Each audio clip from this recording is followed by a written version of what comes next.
Blog Talk Radio.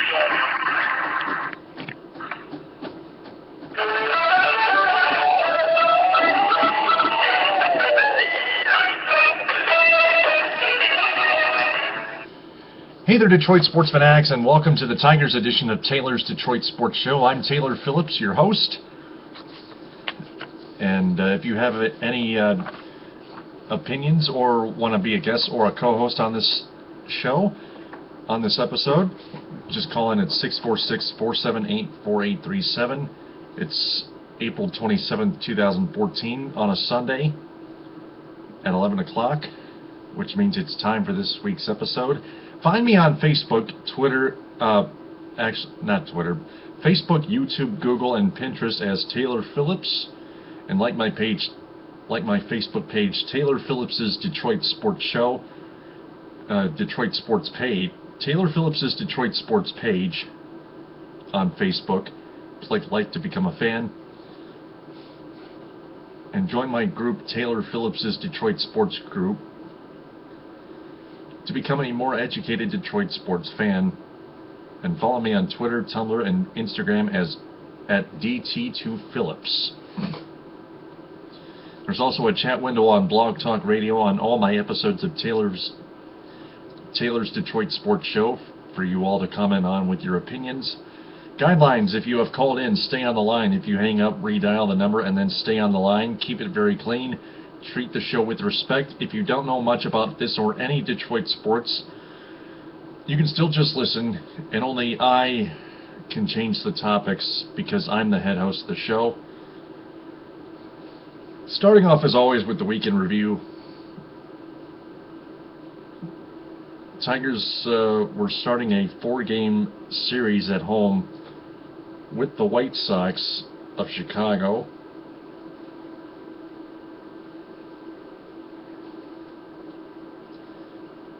That was the tail end of a 9-game homestand, which would have been a 10-game homestand. Monday, they lost at home 3-2 to the Sox. Anibal Sanchez went 6 1/3 innings and gave up 3 runs in the 7th to squander a 1-0 lead and took the loss. He deflated like Rick Porcello used to in the past few years before this season. Despite very little offense, Alex Avila was the one that drove in the one Tigers run with the ground out. That was actually 3-1.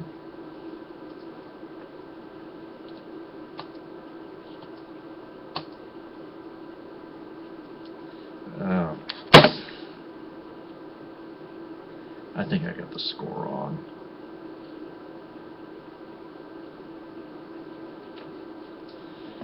Just a minute.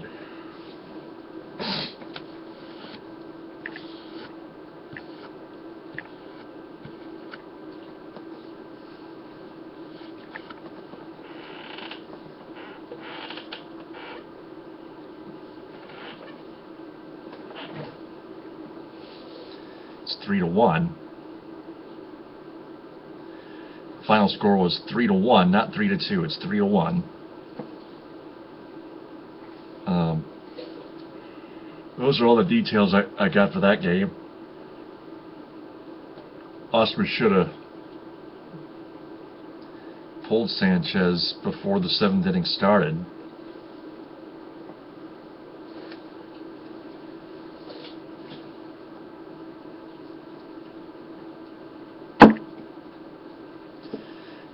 Moving on to Tuesday, the Tigers won 8-6 against the Sox. Miguel Cabrera got back on track with an RBI double and a 2-run home run. Alex Avila with a 3-run went 3 for 4 last night with an RBI double. And Justin Verlander was good again.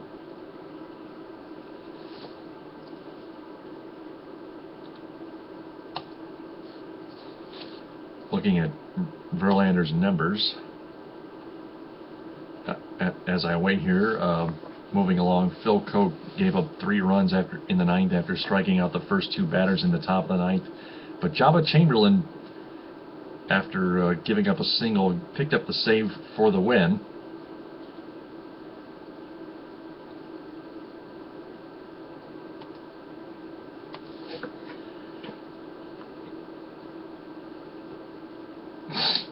On Wednesday, the White Sox beat us back 6-4. Drew Smyly did much better than he did in his last start against the Angels. He only gave up 2 runs, but Evan Reed loaded the bases for Marcus Semien, and Ian Kroll came on that time to serve Semien up with a game-winning grand slam, and the Tigers' bats never found any answers since then.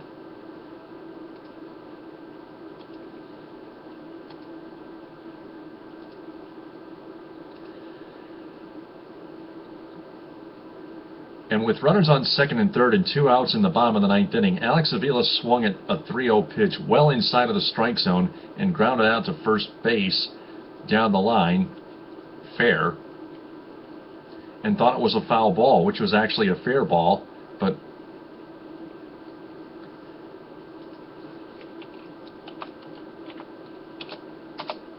you know something? You shouldn't swing at a 3-0 pitch. That's well off the plate. That was way inside. It's not the proper call. The only thing that you need to do as a batter is just protect the plate. You have a hitter's count 3-0, and a pitch comes way off the plate, and you swing at it and get a piece of it to ground out to end the game? Come on, Alex Avila, what are you thinking?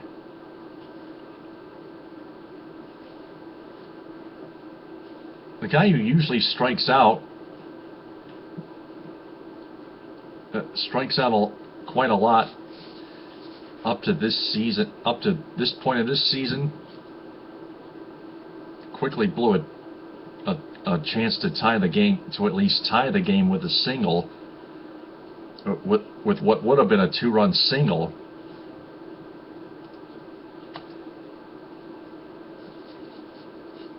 Instead, he grounds out fair down the first base line, and you just can't do that.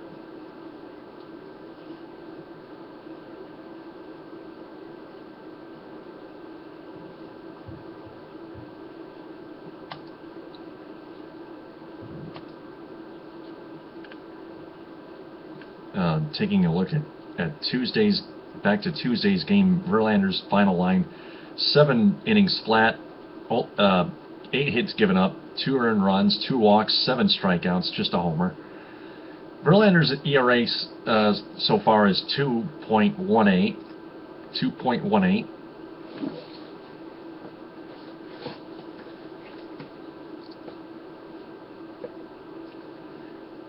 Chamberlain actually walked the first batter that he faced that night.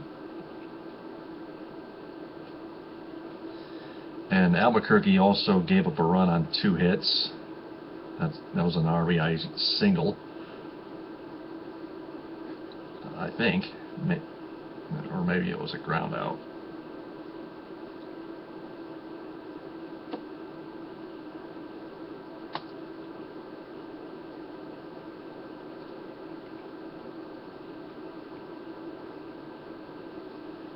I mean, Avila would have taken, but back to Wednesday's game, on a 3-0 count, a pitch well inside, Avila could have just taken it and drew a walk to load the bases, and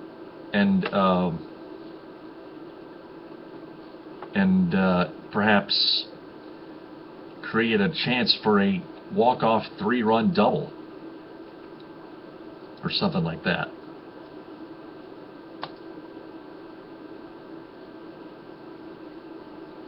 How big would that have been if Avila just took the 3-0 well inside and drew the walk to load the bases for a game-winning scoring chance, even for a number 9 hitter? Avila was not a number 9 hitter as far as I'm concerned. Let me look at the box score of this.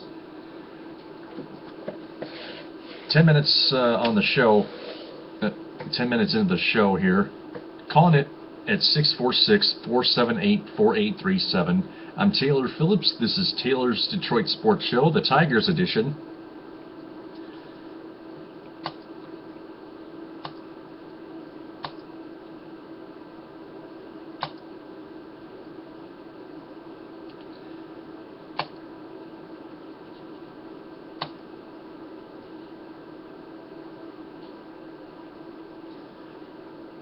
As I wait here for that lineup for Wednesday's game, for last Wednesday's game, I'm going to move on to Thursday's game. The Tigers won 7-4. Oh, there it is right now. Avila hit number 8, hit at the number 8 spot. Andrew Romine had Avila walked. Andrew Romine, the number 9 hitter. He's done some good for us lately. He could have, had the bases been loaded by then, Romine could have had a chance to line one up the gap, up either gap in the outfield for a maximum of a 3-run extra base hit. We all know how simple that is. There's nothing necessarily proper about swinging on a 3-0 pitch well inside, well off the plate somewhere.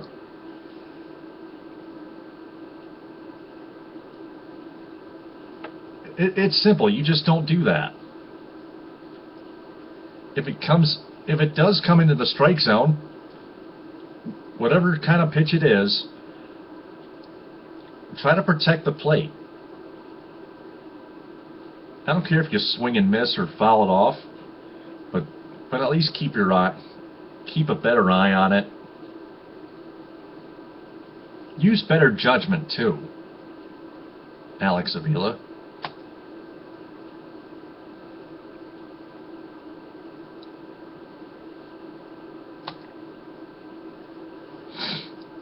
Okay, as I was gonna move on to Thursday's game, 7-4 win over the White Sox to even the series, to split the series, 4-game series against the White Sox.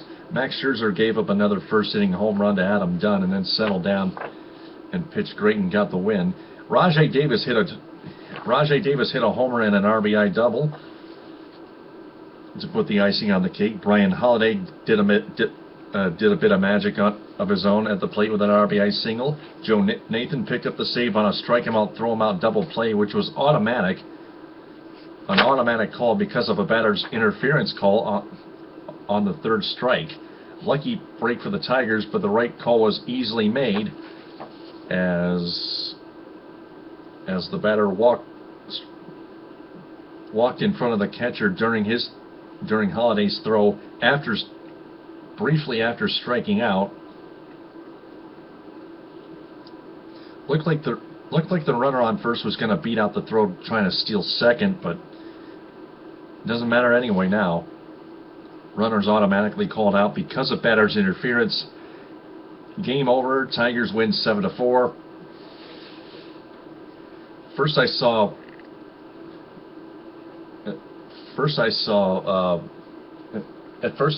when I saw it, I thought,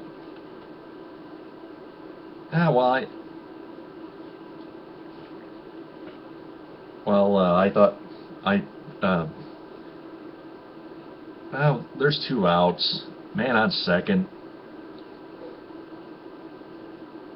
I mean, you never know what could happen if that would have been the case.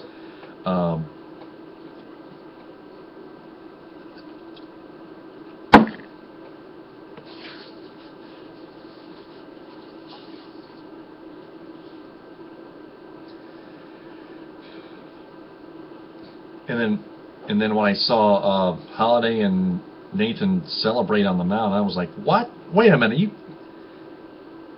Holiday, get back behind the plate. There's still just 2 outs and 1 more out to go." And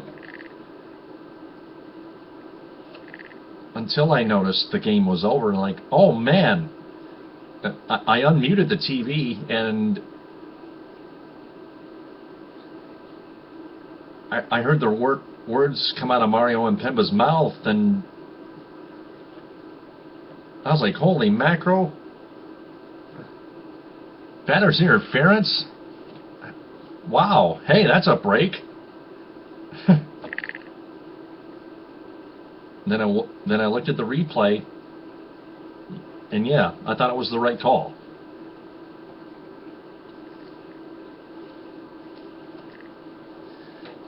So that wraps up that 9-game homestand and the 4-game series itself. Tigers move on to Minnesota for what would have been a 3-game series until today's game got rained out.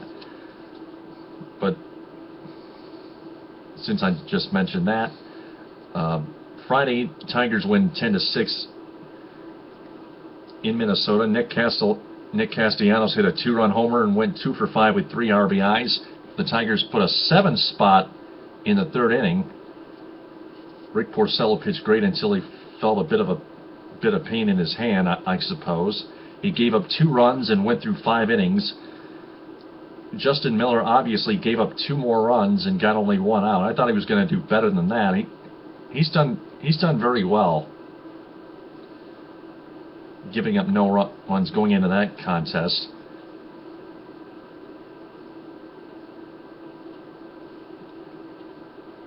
And then Ian Kroll, who has still struggled as of late, stepped up and got the other 2 outs, but gave up another run on a sac fly. Kroll looked for sure if he was going to pitch an easy 1-2-3 7th inning,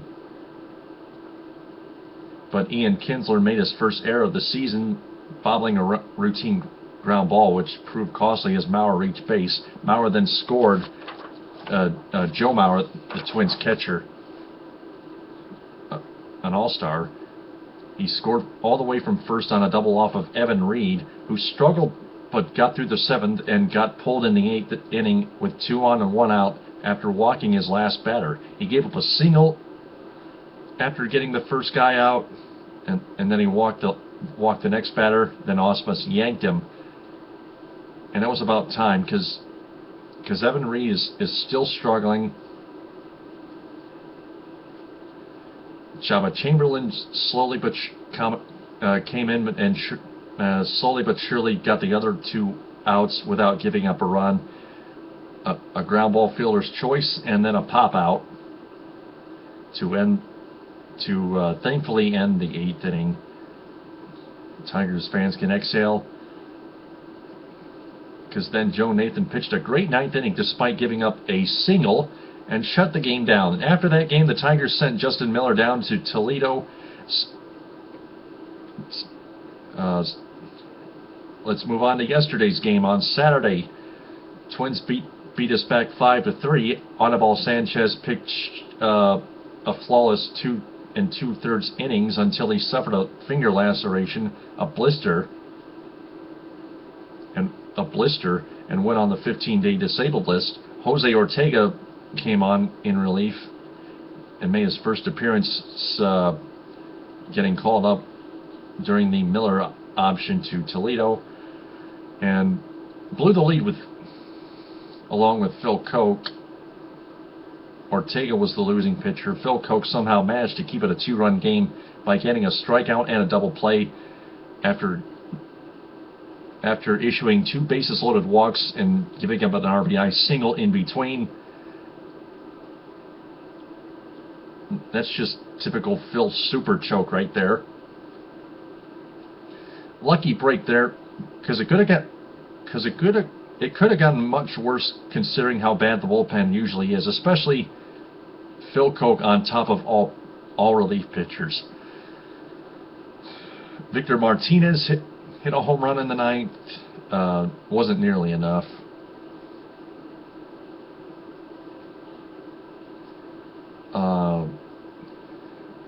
So that wraps it up for the week in review. My opinion column: after Koch gave up those 3 runs on Tuesday, about all the Tigers fans and I believed it was already time for the team to unconditionally release him. Evan Reed and Ian Kroll are two more pieces of this self-destructive bullpen the Tigers are forced to work with, and their manager Brad Ausmus, courtesy in large part of their general manager Dave Dombrowski. You cannot blame everything or even most of it on their manager Brad Ausmus, despite some of the moves he has made being that bad. But I thought Ausmus at least should have pulled Phil Koch with 2 outs and a man on second in the ninth in Tuesday's contest. But yesterday,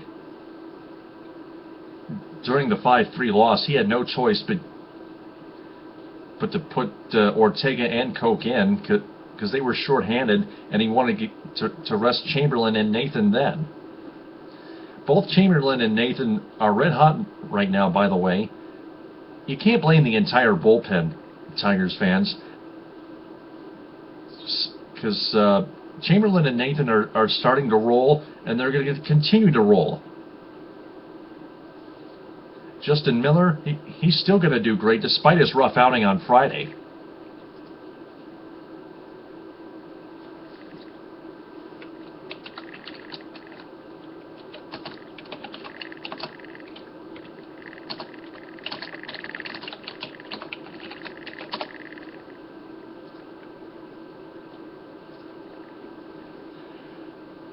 There was also a second point of time in Wednesday's game where I thought Ausmus should have just put in Justin Miller on the mound right after Drew Smiley. But the same omen on Friday, the Friday before last Friday against the Angels at home. Luke put instead back then, Ausmus put in Luke Pukonen. He gave up 7 runs in the fourth, maybe fifth, I don't know. Luke Pukonen was just flat out terrible. He should have been sent down, or he should have been unconditionally released. Just the way I think of Phil Super Choke. That's the main thing Ausmus needs to learn to do with Justin Miller. Put him on the mound earlier. And he finally did that Friday night, although Miller had a rough night. Offensively, digressing a little bit, Rajay Davis is starting to show some spark in his bat, just like Ian Kinsler did the previous week. Miguel Cabrera is slowly but surely improving at the plate. Torrey Hunter is continuing his hot streak after being placed as day-to-day with a knee contusion after his wall crash at Dodger Stadium.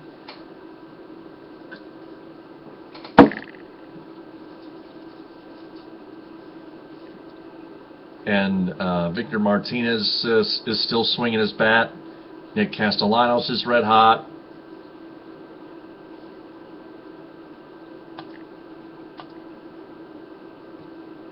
I want to know what you think of the Tigers bullpen. I want you to, not overall, but in full detail, break down each relief pitcher individually. Don't just, before you give the bullpen a flat F, try to break something down. There's still Chamberlain and Nathan. Those two guys are good. Justin Miller is still good. He's still good. Evan Reed, Jose Ortega, Phil Koch, Luke Pukonen. Those guys can't deliver.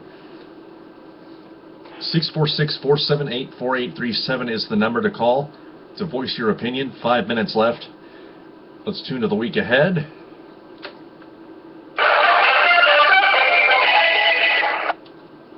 The Tigers actually have Monday off, have tomorrow off, and then they take on the Chicago White Sox in a 2-game set at US Cellular Field tomorrow at 8:10 and Wednesday at 2:10, and then they have Thursday off, and then they head to Kauffman Stadium and take on the Kansas City Royals Friday at 8:10, Saturday at 7:10, and Sunday at 2:10. Take a look at the standings here.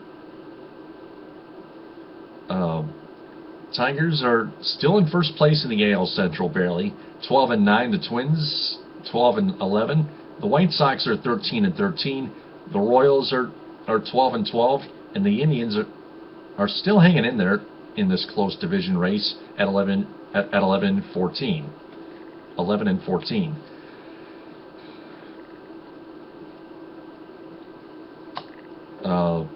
Tigers, as you recall, split the opening day series with the Royals 1 apiece, with their third game being postponed due to rain, and of course the 4-game series being split 2 games apiece against the White Sox.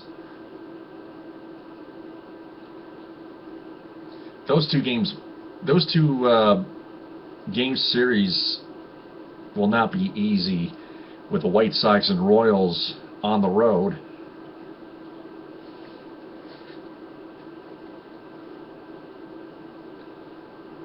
But elsewhere, the Yankees just took the lead 3-2 over the Angels. We're in the top of the ninth now, 1 out, bases empty, 0-2 count. Yankees lead the AL East at 14-10.